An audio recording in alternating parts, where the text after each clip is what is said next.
कि मैं पिछड़ों के लिए, दलितों के लिए, आदिवासियों के लिए, गरीब लोगों के लिए काम कर रहा हूं, वो सच है।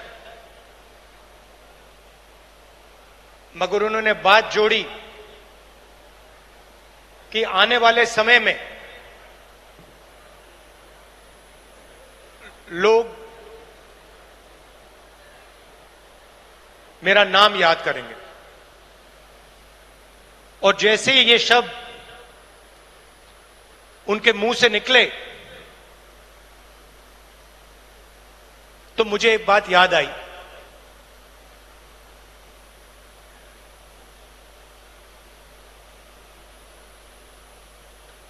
कुछ साल पहले एक जर्नलिस्ट मेरे से मिलने आए। हिंदुस्तान के जाने हुए जर्नलिस्ट हैं। ऑफिस में बातचीत चल रही थी। उन्होंने मुझे बोला कि वो या मुशर्रफ जी या नवाज शरीफ के मित्र थे, और उन्होंने मुझे बताया कि उन्होंने नवाज शरीफ या मुशर्रफ जी से कहा था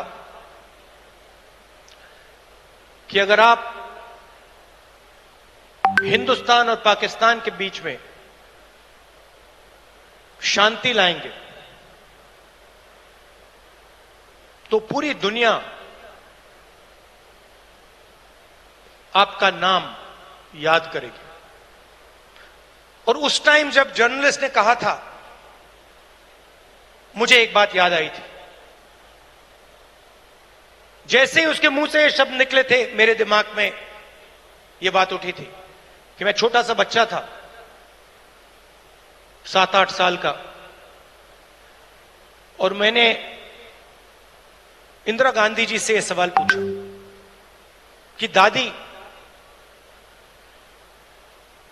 मरने के बाद आपके बारे में लोगों को क्या कहना चाहिए, क्या सोचना चाहिए? जानते हो इंदिरा गांधी जी ने क्या जवाब दिया, जो मुझे आज तक परफेक्ट जवाब लगा।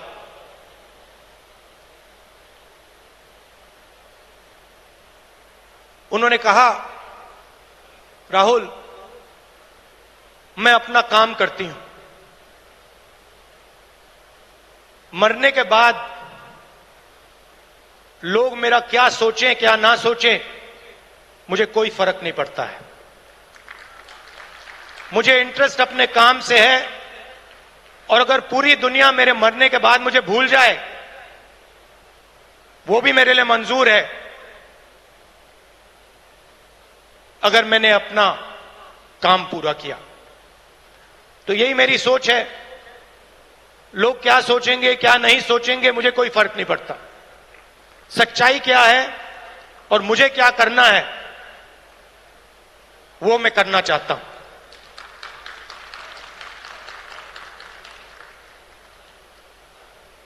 तेलंगाना में हमने एक क्रांतिकारी कदम उठाया, जाति जनगणना।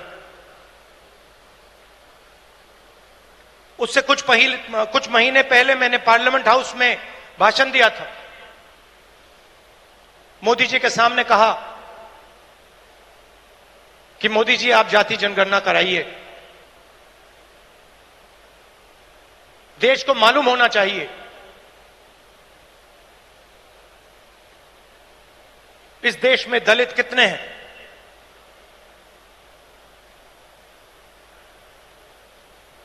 पिछड़ा वर्ग कितना है,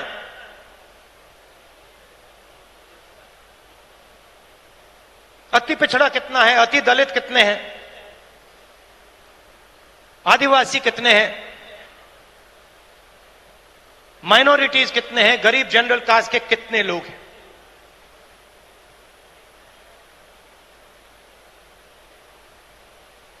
और मैं सिर्फ जाति जनगणना के पीछे नहीं था। जाति जनगणना एक कदम है, मुझे यह पता लगाना था कि इस देश में किसकी कितनी भागीदारी है। उस समय मैंने कहा था कि देश का एक्सरे होना चाहिए, पता लगाना चाहिए कि जो हमारे दलित, आदिवासी, पिछड़े वर्ग के लोग धूप में काम करते हैं, मजदूरी करते हैं, क्या सचमुच में ये देश उनकी इज्जत करता है? क्या सचमुच में ये देश उनको जगह देता है? ये मेरे दिमाग में सवाल था। मोदी जी ने, आरएसएस ने साफ कह दिया,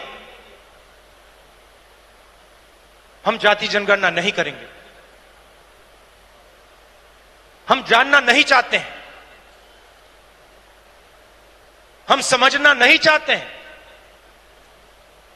हम लोगों को बताना नहीं चाहते हैं कि इस देश में दलितों को, आदिवासियों को, पिछड़ों को, गरीब जनरल कास्ट को, माइनॉरिटीज को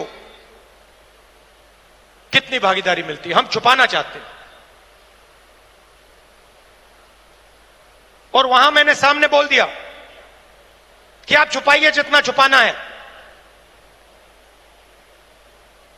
लोकसभा में, राज्यसभा में हम कानून पास करेंगे, आपके बिल्कुल सामने कानून पास करेंगे, जाति जनगणना यहीं से निकालेंगे। तेलंगाना में किया और आप हैरान हो जाओगे। रेवंत रेड्डी जी ने बोला मगर डिटेल में नहीं गए। और मैं जानता हूं कि जो तेलंगाना की हालत है वो इस देश के हर प्रदेश की हालत है। तेलंगाना में 90% आबादी ओबीसी, अति पिछड़ा, दलित, अति दलित, माइनॉरिटी, आदिवासी।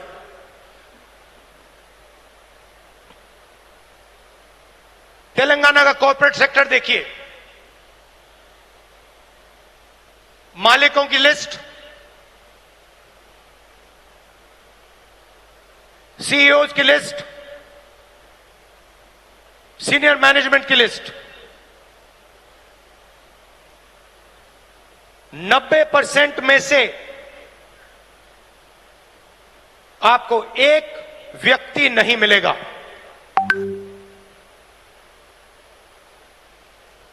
90% की भागीदारी तेलंगाना के कॉर्पोरेट सेक्टर में है ही नहीं।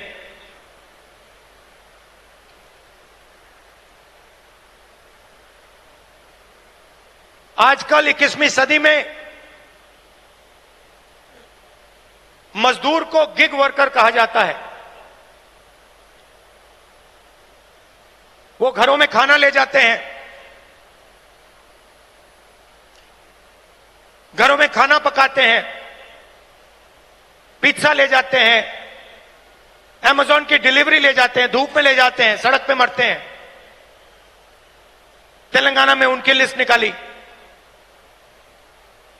सारे के सारे या ओबीसी या दलित या आदिवासी। अब तेलंगाना में जाति जनगणना ने एक बिल्कुल नया औजार दिया है। तेलंगाना में हम सचमुच में विकास का काम कर सकते हैं। तेलंगाना में हम पिन पॉइंट एक्यूरेसी के साथ भागीदारी के बारे में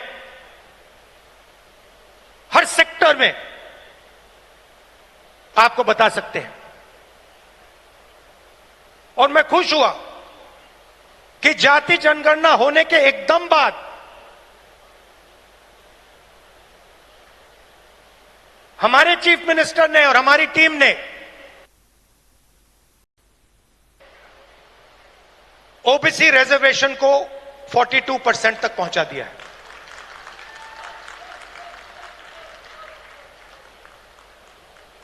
हम सुपर पावर की बात करते हैं, मगर जब धन की बात होती है, भागीदारी की बात होती है, कॉर्पोरेट इंडिया की बात होती है,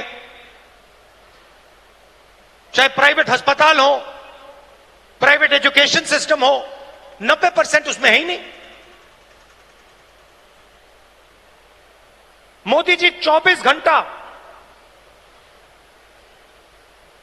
पिछले वर्ग की बात करते हैं, दलितों की बात करते हैं, आदिवासियों वनवासियों की बात करते हैं, वो उनको वनवासी कहते हैं। मगर जब उनकी भागीदारी का सवाल आता है, जब उनके पार्टिसिपेशन का सवाल आता है, तो बीजेपी के लोग बिल्कुल चुप हो जाते हैं। तो ये तेलंगाना ने एक क्रांतिकारी कदम उठाया है और पूरे देश को रास्ता दिखाया है। और मैं फिर से दोहरा के कह रहा हूं, इस स्टेज से आप सब के साथ कह रहा हूं कि 50% की जो दीवार है, इसको हम पूरे देश में तोड़ के परे कर देंगे। और जो शुरुआत हमने तेलंगाना में की है, वही हम दिल्ली में पूरे हिंदुस्तान के लिए करने जा रहे हैं। एससी एसटी सब प्लान की मैंने बात उठाई। क्रांतिकारी कानून लाए थे हम, इसको बीजेपी ने रद्द कर दिया है। एक के बाद एक हिंदुस्तान की सारी संस्थाओं पर यह आक्रमण कर रहे हैं। जहां भी आपको पहले दलितों को, पिछड़ों को, आदिवासियों को, गरीब जनरल कास्ट को जहां भी पहले जगह मिलती थी, वो सारे के सारे दरवाजे एक के बाद एक बंद कर रहे हैं। पहले हिंदुस्तान के हर जात के युवा सेना में जा सकते थे, पेंशन मिलती थी, शहीद का दर्जा मिलता था, एक्स सर्विसमैन स्टेटस मिलता था। उसमें सब लोग जा सकते थे, खत्म कर दिया। आज हमारी सरकार युवाओं को कहती है कि अगर आप युद्ध में शहीद होगे और अगर आप अग्निवीर हो, तो हम आपको ना पेंशन देंगे, ना शहीद का दर्जा देंगे। आपके साथ में जो लड़ रहा है उसको मिलेगा, मगर आपको नहीं मिलेगा। रास्ता किसके लिए बंद किया? गरीबों के लिए, गरीब जनरल कास्ट, दलित, पिछड़ा वर्ग, अति पिछड़ा वर्ग, आदिवासियों के लिए। पहले पब्लिक सेक्टर हुआ करता था, उसमें हर जात के लोग जा सकते थे। लाइव लगातार के वीडियो को लाइक करें, सब्सक्राइब करें और बेल आइकन को दबाना न भूलें।